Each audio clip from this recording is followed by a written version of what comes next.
Hello, this is Elliot Marks from Audio Innovate. I'm here to introduce a product called the InnoFader. It's a new non-contact fader from Audio Innovate.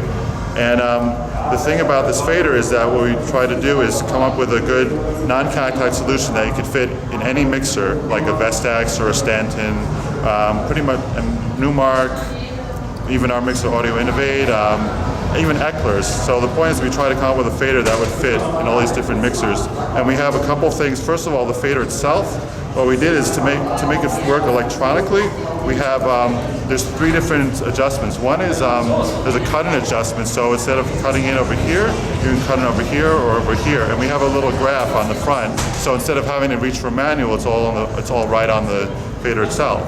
And the other thing we have is to curve adjust. So for example, if you want to fit a mixer, instead of, because a lot of mixers have different types of curves, some are A-type, some are B-type, you can actually adjust on the fader itself.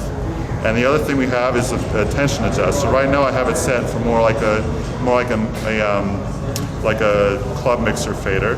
But what you can do is, I'll get the tool out here, is like, right now it's pretty stiff, so it's not going to move very much. But I can loosen it up for scratch DJing. I can get it over here, and I can get it really, really loose. And now it's really loose. Yeah. So one important thing we did is because a lot of mixers are different. So they have different connectors. So we have a board over here that has like pretty much all the different connectors that you see in the various ECA mixers out in the market. You have like here you'll see this on the DXM mixers from Newmark. This is let's get this out of the way. This is like a Uri connector, Eckler connector.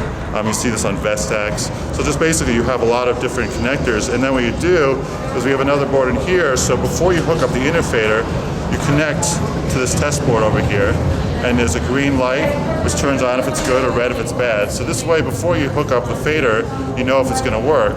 Because it's a digital fader, you don't want to have DJs trying to think too much about whether it's going to work. It has all the parts you need to make it work.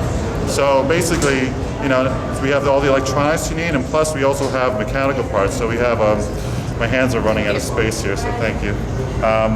We have different length screws. If you see, there's some shorter screws, some longer screws, and we have washers because different mixers have different heights in them.